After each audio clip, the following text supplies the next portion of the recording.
Hello. हम लोग problem number 8 देखने वाले हैं, find all duplicates in an array with the help of second approach.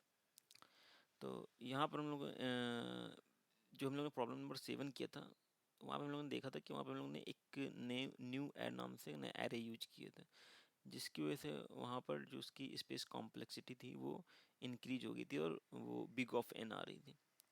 और यहाँ पे हम क्या करेंगे कि हम उसकी स्पेस कॉम्प्लेक्सिटी को रिड्यूस करके बिग ऑफ 1 बनाएंगे, क्योंकि यहाँ पर हम कोई एडिशनल एरे नहीं यूज करेंगे। तो अगर हम बिना एडिशनल एरे यूज करके इसको सॉल्व करना चाहते हैं तो हम कैसे करेंगे, वो हम इस प्रॉब्लम में देखने वाले हैं।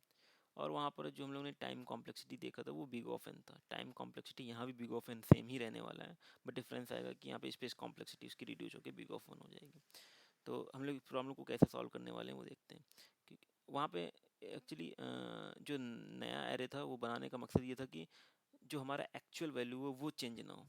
लेकिन अगर हम एक ही एरे में वैल्यू को चेंज करेंगे तो हमारा जो एक्चुअल वैल्यू है, जो इनिशियल वैल्यू, वो चेंज हो जाएगा। तो हमें वैल्यू को इस तरह से चेंज करना पड़ेगा कि हम बाद में अगर उसको फाइंड करना चाहें तो हमें पता चले कि उसकी इनिशियल वैल्यू क्या थी।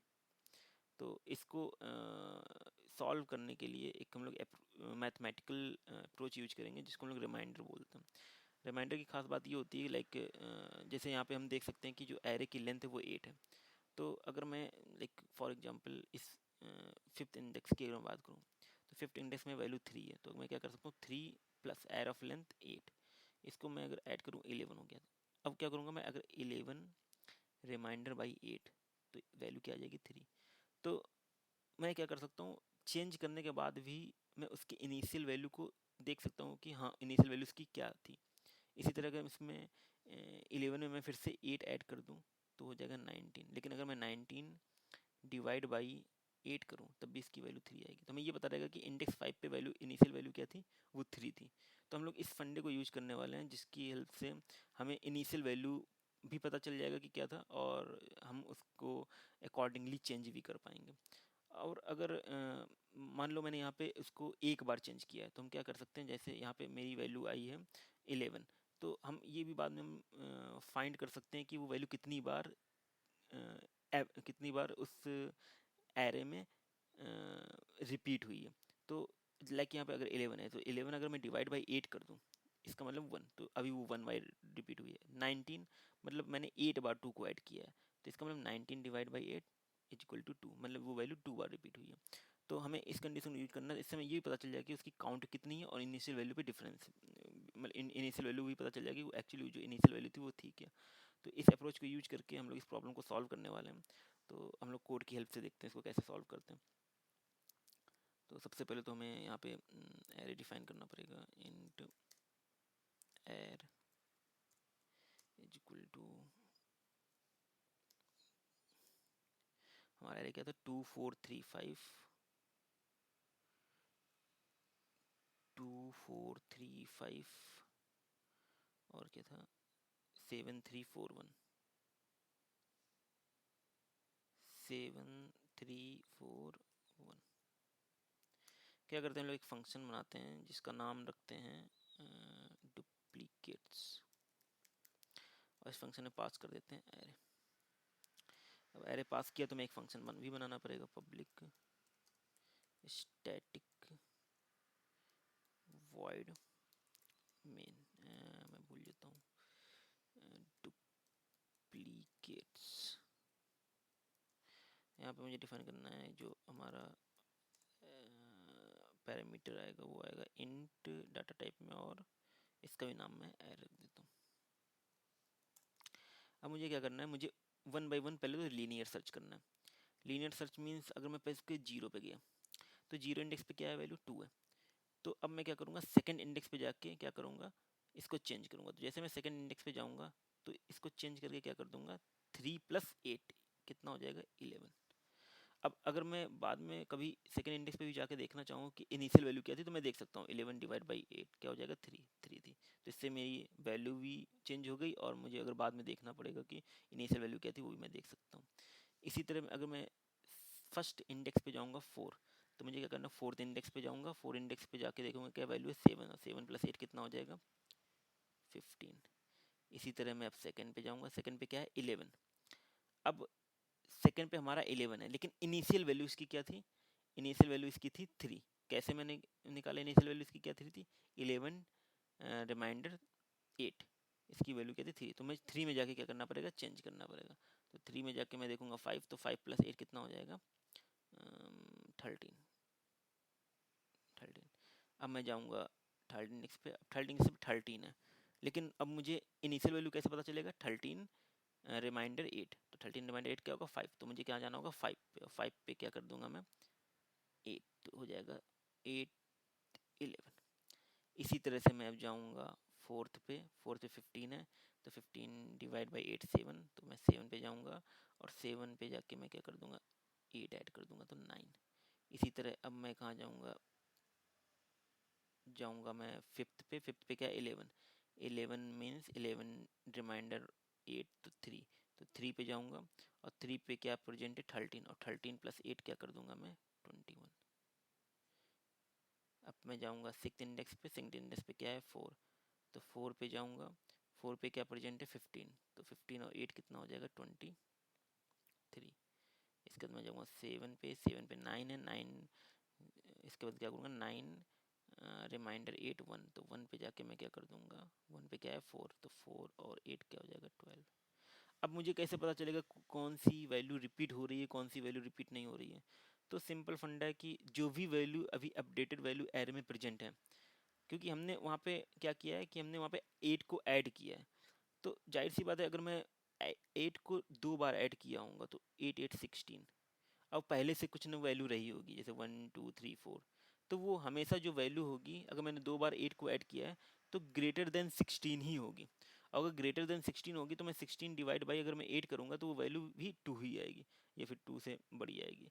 तो अगर कोई भी वैल्यू 2 हो या फिर 2 से बड़ी हो, तो मैं पहचान जाऊँगा कि वो क्या है, वो 2 बार रिपीट हुई है।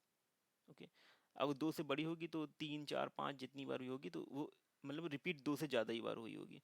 और हाँ, क्योंकि हमें यहाँ पे डुप्लीकेट्स फाइंड करना है, तो मुझे इससे मतलब नहीं है कि वो कितनी बार रिपीट हुई है, हाँ मिनिमम वो 2 बार रिपीट होनी चाहिए, ये मुझे देखना होगा। तो इसके लिए मैं क्या यूज कर सकता हूँ यहाँ पे, मुझे पता है कि सबसे पहले तो मुझे यहाँ पे फॉर लूप चलाना पड़ेगा। तो फॉर, क्योंकि मुझे यहाँ पे क्या करना है, लीनियर सर्च करना है, int i is equal to 0, i less than n, i plus plus. अब यहाँ पे n क्या है, क्योंकि n यहाँ पे होता है जो एयर ऑफ लेंथ, तो यहाँ तो मैं air of length bar bar use करूँ, तो इससे अच्छा मैं क्या करता हूँ यहाँ पर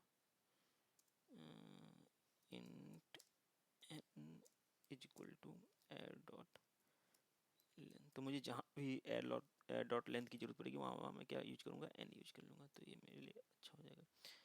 तो अब इसमें मैं क्या कर रहा हूँ, मैंने यहाँ पे क्या किया, जैसे मैं इस पे गया हूँ, सबसे पहले तो मैं गया 0 पे, 0 पे जाने में मैंने क्या किया, सेकंड इंडेक्स पे जाके मैंने उसको चेंज किया। तो अगर मैं सेकंड इंडेक्स पे जाके चेंज कर रहा हूँ तो मैं कैसे चेंज कर रहा हूँ, जो मुझे इंडेक्स आया है, अब यहाँ पे चूंकि हमारे पास 2 वैल्यू है, तो मैं क्या करूँगा, जो वैल्यू 2 है एयर ऑफ 2, वहाँ पे जाके मैं क्या कर रहा हूँ, उसमें मैं 8 ऐड कर रहा हूँ। अब ये जो 2 है ये कैसे आया होगा, ये आया होगा 2 रिमाइंडर बाई 8, तो 2 अगर मैं रिमाइंडर 8 करूँगा तो इसकी वैल्यू क्या होगी 2 होगी। इसी तरह मैं अगर 4 रिमाइंडर 8 करूँगा तो इसकी वैल्यू क्या होगी 4 होगी। अब मैं रिमाइंडर इसलिए कर रहा हूँ क्योंकि कभी अभी तो मान लो ये मेरा 2 है, लेकिन बाद में जब मैं ऐड भी करूँगा तो मुझे इनिशियल वैल्यू चाहिए होगा, तो इनिशियल वैल्यू के लिए भी मैं रिमाइंडर यूज करूँगा। तो सबसे बेटर तरीका क्या है कि मैं यहाँ पे क्या करूँ, एक वेरिएबल बनाता हूँ इंडेक्स नाम से,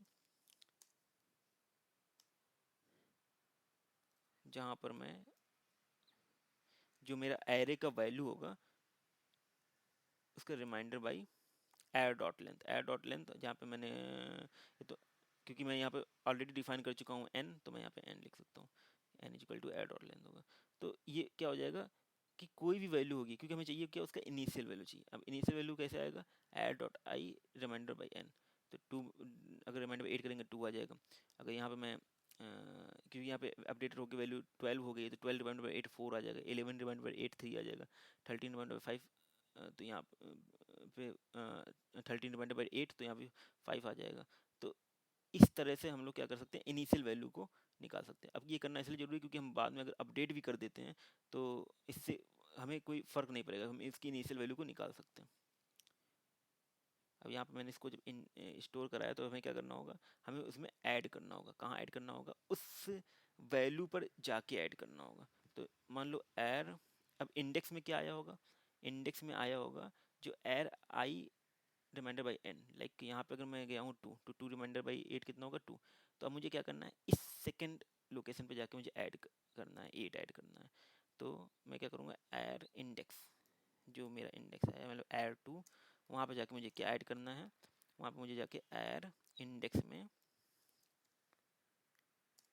8 को ऐड करना है। इसको तो मैं सिंपली ऐसे लिख सकता हूँ, एक लिखने का तरीका होता है प्लस, इसका मतलब होता है कि एर इंडेक्स इज इक्वल टू एर इंडेक्स प्लस 8। इसको हम सिंपली ऐसे भी लिख सकते हैं। अब हमारा जो 8 है, ये तो मैं इसको 8 भी लिख सकता हूँ। अब चूंकि हमारा जो 8 है वो एर डॉट लेंथ होता है, तो अब ये चूंकि लिखने का सही तरीका ये होता है कि हम यहाँ पे एर डॉट लेंथ लिखें, और उसको हम लोगों ने पहले ही इंटीजर में एन नाम से वैल्यू बना चुका, तो यहाँ मैं लिख सकता हूँ एन, क्योंकि एन की वैल्यू क्या है 8 है। तो इस तरह से मैं लिख सकता हूँ। अब ये मैंने एक फॉर लूप चला जहाँ पे अब क्या होगा, ये वैल्यू अपडेट होगा। पहला काम क्या होगा, ये वैल्यू अपडेट होगा इस फॉर लूप में, जैसे मैंने यहाँ पे अपडेट किया 12 11, इस तरह से अपडेट होगा, हर ये पूरे एरे में अपडेट होगा। अब सेकंड काम क्या है कि मुझे ये निकालना है कि वो वैल्यू कितने टाइम रिपीट हो रही है। अब रिपीट होने के लिए मैंने क्या बताया था, अगर ये वैल्यू 12 है तो 12 मैं क्या करता था, डिवाइड बाई 8 करता था, तो 12 डिवाइड बाई 8 तो वैल्यू 1 आती थी। इसका मतलब वो 1 टाइम रिपीट हुई है। तो हमें 1 टाइम रिपीट होने का मतलब ही नहीं, क्योंकि डुप्लीकेट्स वो होते हैं जो 2 बार रिपीट हो या 2 से ज़्यादा रिपीट हो। तो उसके लिए हम क्या कर सकते हैं, यहाँ पर हम एक फॉर लूप फिर से लगा सकते हैं। यहाँ मैं कॉपी कर लेता हूँ,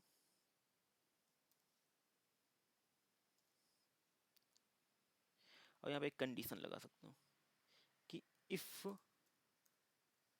क्योंकि हमें चाहिए डुप्लीकेट्स वैल्यू, और डुप्लीकेट्स वैल्यू तब होंगे जो एर ऑफ आई अगर डिवाइड बाई मैं 8 करूँ, 8 क्या है मेरा एन, अब वो क्या हो, ग्रेटर देन हो या इक्वल टू हो 2 के। तो मैं क्या कह सकता हूँ, तो मैं कह सकता हूँ कि ये जो वैल्यू होगी वो क्या वैल्यू होगी, वो रिपीटेशन वैल्यू होगी। अगर ये कंडीशन फॉलो करता है तो हमारा जो आई होगा वो क्या होगा, वो रिपीटेशन होगा, क्योंकि आई में क्या स्टोर होता है, अगर मैंने देखा एर ऑफ आई में, तो जीरो पे मैं जाऊँगा तो जीरो पे क्या स्टोर होगा, 2 स्टोर होगा। तो वो जो 2 है कितने टाइम रिपीट होगा, वो डिपेंड करेगा कि वो वैल्यू 2 से ज़्यादा है या फिर 2 के बराबर है। तो यहाँ से मैं क्या कर दूंगा, अगर वो रिपीट 2 से ज़्यादा बार हो रहा होगा तो हम यहाँ पे सिंपली प्रिंट करा देंगे आई,